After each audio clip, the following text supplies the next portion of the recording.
Nah, ini pemimpinnya, imam laki-laki. Ya, Al-Mahdi. Al-Mahdi ini adalah, Mahdi ini kan orang yang mendapat petunjuk hidayah. Nah, kalau udah al itu udah penuh, udah banyak. Nah. Perempuan, laki-laki juga. Ya, ya. Al-Mahdi itu bukan seorang. Ini satu orang. Satu orang. Iya. Enggak, yang Al-Mahdi di bawah. Satu orang. Iya, satu orang. Mahdi yang banyak. Nah, paham ya? Jadi ini termasuk ini yang mengetahui keberadaan ini juga ini. Ya, paham. Berarti dia di antara Mahdi itu ada Al-Mahdi, ada Mahdi. Iya. Al-Mahdi. Iya. Ini pahamkan dulu. Nah, jadi nanti yang ini juga yang nunjuknya ini. Udah paham belum? Ini tidak menyadari atau mengenali dirinya, siapa dia. Jadi ketika dalam ditunjuk itu memang masih ya apa adanya, walaupun ya sudah ada masuk ilmu, tapi untuk yakin itu belum. Jadi sekarang ini kenapa terjadi keributan, perdebatan? Inilah namanya kehancuran. Nah, karena ketika turunnya Al-Quran, itu yang diajarkan adalah ketundukan, berserah diri. Tapi sekarang kan sudah kebalikan, makanya yang ini membenarkan dirinya, yang itu membenarkan dirinya, inilah kehancuran. Jangan kita merasa paling benar, kita merasa lebih tahu. Nggak ada. Ilmu, harta, tenaga, ini hanya titipan. Sebentar sifatnya. Jadi walaupun ini begini, tidak perlu kita perdebatkan. Karena apa? Kita tunggu aja. Yang penting kita menjaga hati untuk apa? Bisa bertemu dan selamat iman kita. Jadi apa yang saya sampaikan ini kalau mungkin nggak berkenan, ya minta maaf. Karena ini mampunya saya. Kemudian kalau ada yang mengatakan, oh kok menyimpang penjelasannya gitu. Memang beda penjelasan saya. Karena inilah ilmu akhir zaman. Nah ini yang perbedaan seperti ini, inilah rahmat, harus kita bisa mensikapinya dengan baik. Jadi makanya kalau ada yang tidak sama dengan pelajaran yang lalu, ya minta maaf, inilah yang Allah berikan kepada saya. Yang penting tidak merubah akidah, kan itu. Bismillahirrahmanirrahim. Assalamualaikum warahmatullahi wabarakatuh. Segala puji bagi Allah, salawat dan salam kepada Rasulullah Sallallahu Alaihi Wasallam. Alhamdulillah, kita masih diberi kesempatan hari ini bertatap muka untuk mencari ridha Allah, mencari ilmu Allah, supaya kita bisa menghambakan diri kepada Allah. Jadi malam ini kita masih lanjutan dulu yang punya kemarin ya.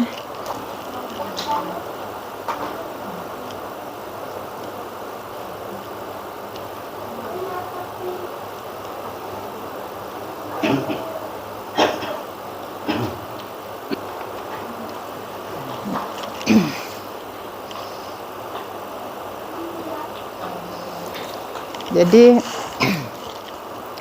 hari ini saya masih melanjutkan pembahasan ini tentang Imam Al-Mahdi. Jadi yang dikatakan Imam Al-Mahdi tidak ditunjuk oleh manusia, tapi ditunjuk oleh Allah. Dan beliau tidak mengetahui bahwa atau tidak menyadari bahwa dirinya adalah seorang Imam Al-Mahdi. Maka bagaimana mungkin kalau tidak ada orang yang menunjuknya? Bagaimana mungkin beliau bisa keluar? Jadi yang menunjuknya adalah Al-Mahdi. Makna Mahdi ini adalah orang yang mendapat hidayah atau mendapat petunjuk. Jadi yang mempunyai kemampuan atau sambungan langsung kepada Rasulullah dan kepada Allah adalah Al-Mahdi, sehingga mampu mengetahui yang mana orangnya.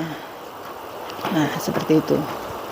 Kalau orang yang menunjuk tidak punya ilmu, tidak akan mungkin bisa menunjuk.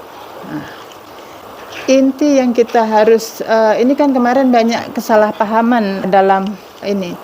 Oh, kalau kayak gitu berarti bukan dipilih oleh Allah. Dipilih oleh Allah, tapi apakah bisa keluar sendiri tanpa ada yang karena Allah akan memberitahukan melalui Al-Mahdi. Jadi Al-Mahdi inilah yang mempunyai kemampuan untuk komunikasinya langsung secara kepada Allah dan kepada Rasul, sehingga mempunyai kewenangan untuk menunjuk Imam Mahdi. Jadi seorang yang tidak mengetahui atau tidak menyadari dirinya adalah seorang pemimpin dan tidak ada merasa, kan tidak mungkin bisa keluar dengan sendirinya. Ini perlu kita pahami, kan belum diperbaiki, belum diislah ketika ditunjuk itu. Jadinya masih seperti kebanyakan orang. Jadi masih belum terperbaiki lah. Jadi karena kondisinya masih seperti itu, inilah yang dikhawatirkan orang tidak bisa menerima ketika terjadinya penunjukan itu. Nah inilah tadi, makanya kita perlu kolbu yang bersih, berserah diri kepada Allah, sehingga kalaupun tidak sesuai dengan pikiran kita, kita bisa sangka yang baik. Ya? Yang tunjukin Al-Mahdi itu satu. Iya. Ini. Itu banyak. Satu. Ini satu. Kalau Mahdinya yang banyak. Cuma yang tunjuk tetap satu. Iya. Yang tunjuk satu. Karena ini yang langsung Allah berikan kemampuan itu. Kan ada dalam hadis itu ciri-cirinya, ciri-ciri fisiknya, habis itu bagaimana cara bicaranya. Nah ini kadang yang ditunjuk ini, kadang yang ditunjuk ini. Nah, jadi kadang-kadang kayak nggak sinkron waktu kita baca hadis itu. Paham nih? Ya. Jadi kok beda ya? Hadisnya yang satu bilang ini, yang satu bilang ini. Apa salah gitu? Nggak salah. Cuman karena ini dalam posisi yang berbeda, orang yang berbeda. Nah inilah, ini pemimpinnya, imam laki-laki. Ya, Al-Mahdi ini adalah, Mahdi ini kan orang yang mendapat petunjuk hidayah. Kalau udah al itu udah penuh, udah banyak. Dia perempuan, laki-laki juga. Ya, ya. Al-Mahdi itu bukan seorang. Ini satu orang. Satu orang. Iya, Enggak, yang Al-Mahdi di bawah. Satu orang. iya, satu orang. Mahdi yang banyak. Nah, paham ya? Jadi ini termasuk ini yang mengetahui keberadaan ini juga ini. Ya paham. Berarti dia di antara Mahdi itu ada Al-Mahdi, ada Mahdi. Iya. Al-Mahdi. Iya. Ini pahamkan dulu. Kalau yang ini kan memang banyak untuk penguat bumi, sehingga masih kita bisa hidup seperti ini, bisa masih nyaman. Jadi nanti yang ini juga, yang nunjuknya ini udah paham belum? Ini tidak menyadari atau mengenali dirinya, siapa dia. Jadi ketika dalam ditunjuk itu memang masih ya apa adanya, walaupun ya sudah ada masuk ilmu, tapi untuk yakin itu belum. Jadi kalau pencirian itu kan kalau kita baca di hadis itu kan banyak yang berbeda. Seperti apa misalnya cara bicaranya agak gagap, kalau itu harus pukul sebelah paha dulu kalau ngomong kadang itu kan. Nah, itu karena apa? bukan gagap kayak gitu. Tapi barangkali dalam mengambil kesimpulan harus tanyakan dulu. Inilah pencirian antara dua ini, apa yang ini. Jadi nggak bisa kita baca, oh kok beda ini, dua kata-kata yang berbeda gitu. Betul, semuanya itu betul. Ya, ada yang mengatakan dengan badannya begitu. Jadi nggak begitu. Yang ini yang saya tahu kan yang begini. Kalau mereka mengetahuinya dengan cara begitu, ya kita tunggu aja apa yang terjadi. Nanti apa yang terjadi. Jadi Allah lebih tahu. Jadi menguji dengan kita dengan ujian seperti itu. Yang satu mengatakan begini, yang ini begini. Allah mau melihat kita, bagaimana cara kita mensikapi hal seperti ini. Apakah kita membenarkan diri kita, menyalahkan orang? Enggak salah, karena itu semua ujian dari Allah. Jadi sebenarnya tidak perlu perdebatan, kan semua sudah diatur. Saya ngomong apa, ini kita begini, ini semua sudah diatur. Jadi kalau kita lupa di situ, itulah yang timbulnya perdebatan. Ya. Jadi sekarang ini kenapa terjadi keributan, perdebatan? Inilah namanya kehancuran.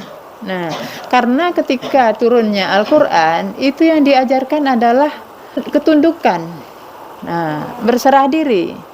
Tapi sekarang kan sudah kebalikan, makanya yang ini membenarkan dirinya, yang itu membenarkan dirinya, inilah kehancuran. Merasa.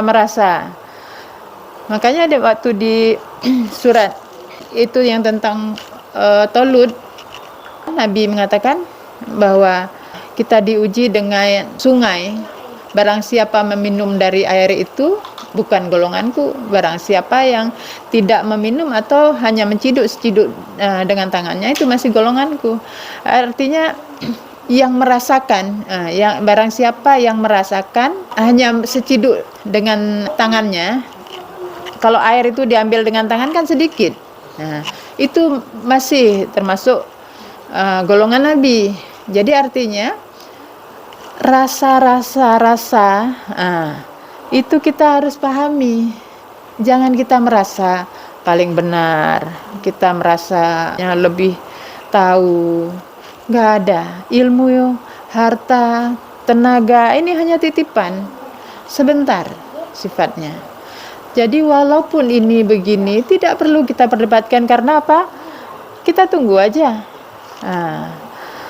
Yang penting kita menjaga hati untuk bisa bertemu dan selamat iman kita. Jadi apa yang saya sampaikan ini kalau mungkin nggak berkenan, ya minta maaf karena ini mampunya saya.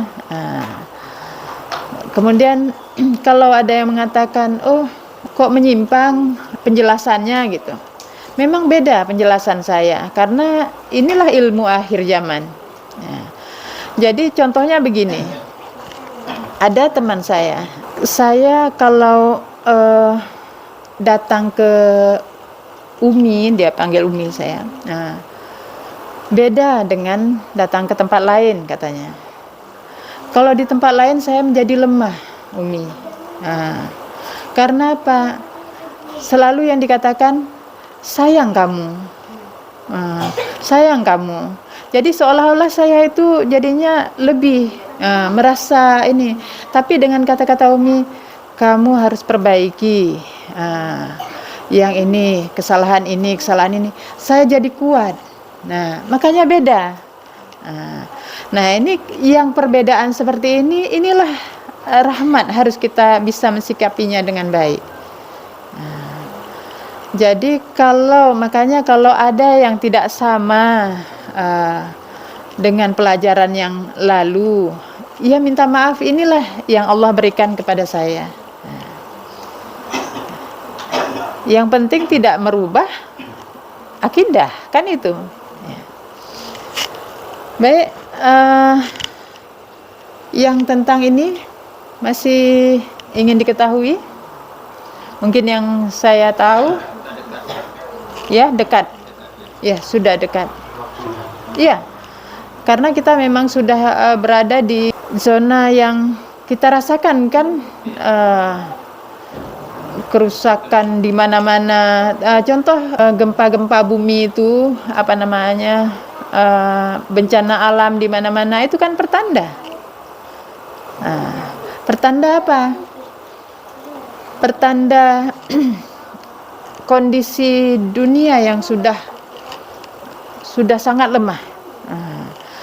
Jadi kan saya sering bilang kalau kita melihat alam bisa kita lihat dari diri kita. Kita lihat diri kita, bisa kita lihat di alam. Itu seperti itu artinya kalau kita melihat tanda seperti ini, bencana-bencana, itu apa maksudnya? Ada maksud Allah mengingatkan kepada kita. Seperti misalnya ini terjadinya tsunami katanya kan karena ada lempengan yang patah seperti itu. Itu sebenarnya begini misalnya. Manusianya itulah yang sebenarnya udah patah, artinya udah melewati garis. Jadi kalau misalnya kita udah diarahkan ke kiri terus ikut nafsu, ke kiri kan begini posisinya, kan lama-lama bumi ini pegel juga. Ini kalau ininya bumi, begini kan, pegel juga. Habis itu untuk keseimbangan kan menyeimbangkan,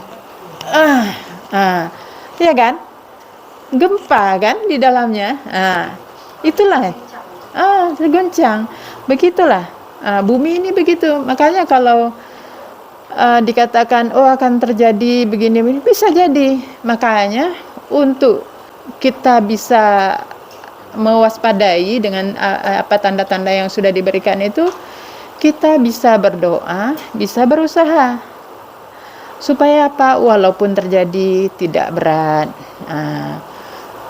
dengan kita memperbaiki tadi. Kalau posisi jiwa-jiwa kita yang sudah jauh ke kiri, kita balik lagi, astagfirullah, sadari, istighfar, sehingga balik lagi posisinya, posisi tegak menghadap Allah. Jadi dengan istighfar, dengan zikir, kalau manusianya kembali seperti itu, insya Allah itu akan kembali normal kondisi dunia ini. Jadi makanya yang dibayangkan oleh orang itu kebanyakan yang zahir, makanya nggak akan menemui.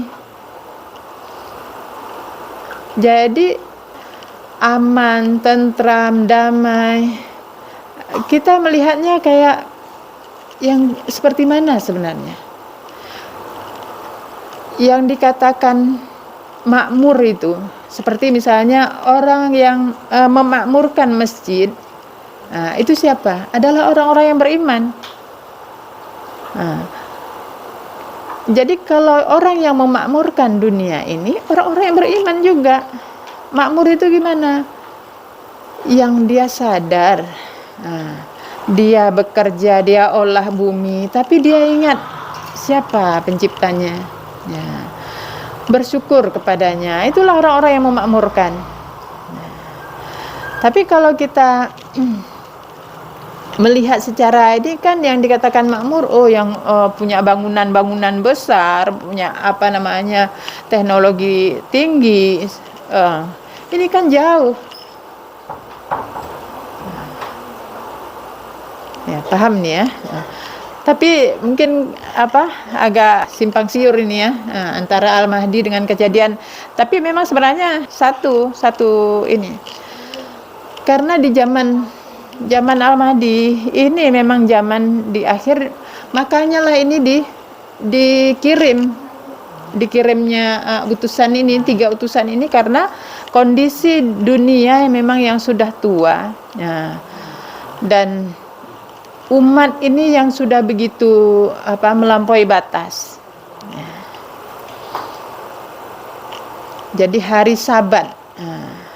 Ini kita kan sudah pernah saya bilang itu Sabat kan. Jadi kita udah berada di hari itu, di mana orang-orang melampaui batas. Nah, jadi apa peran Al-Mahdi, Imam Mahdi, Nabi Isa dalam zaman akhir zaman itu, atau zaman akhir itu? Adalah memimpin perang yang pertama. Memimpin perang melawan hawa nafsu diri sendiri terutama. Supaya semua jadi aman. Dengan cara apa? Pendekatan yang rasional dan Al-Quran.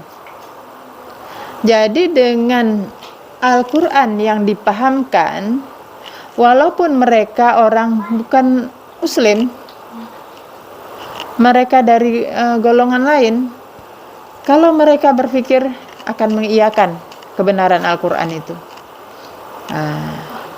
dan tidak menjadi takut seperti sekarang. Kalau kebanyakan orang kan sama aja,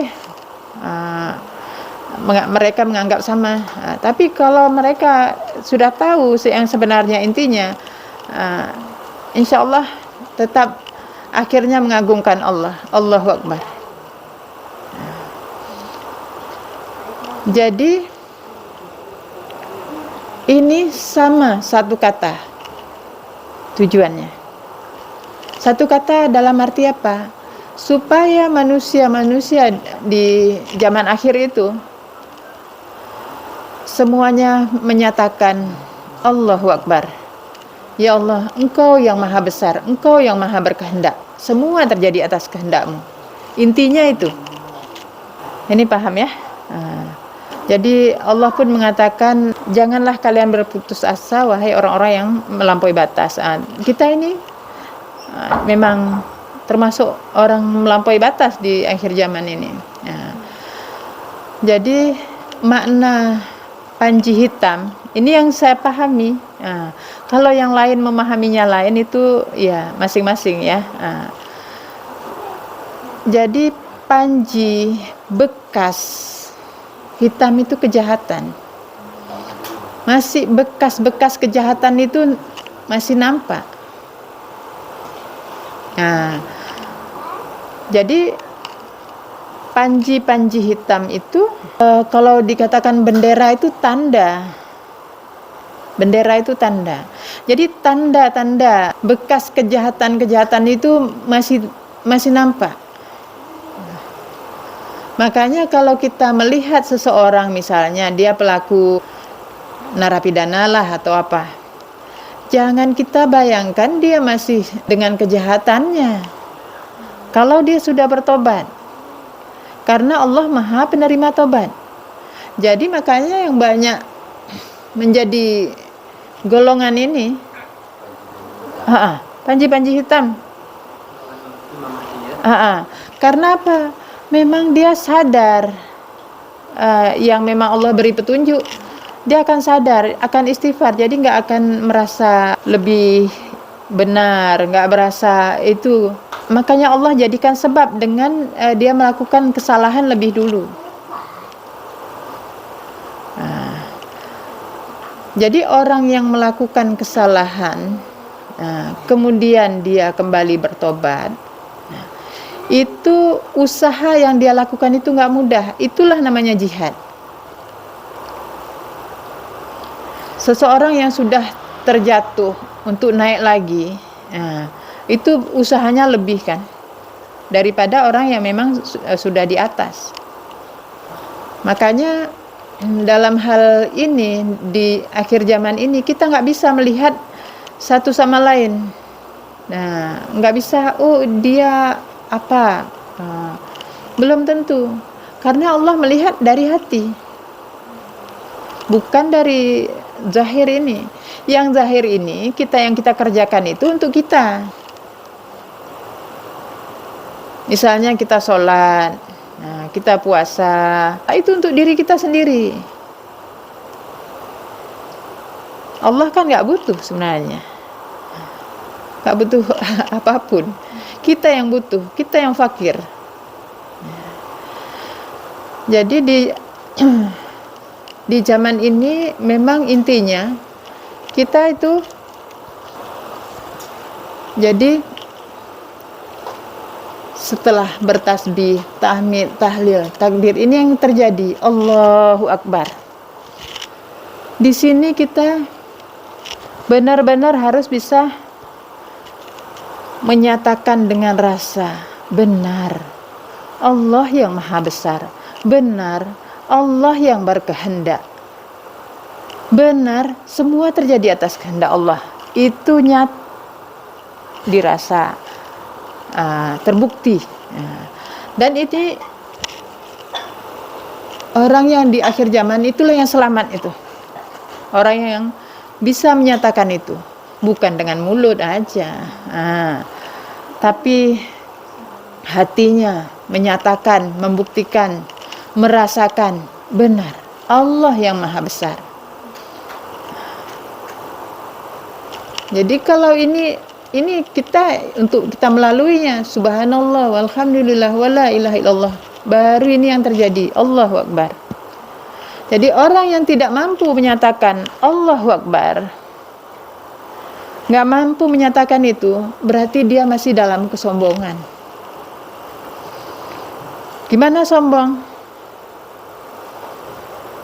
Karena dia nggak sadar kalau semua terjadi itu atas kehendak Allah, sehingga masih marah dengan ini, masih kesal sama itu, masih dalam masalah terus. Nah, ini paham ya?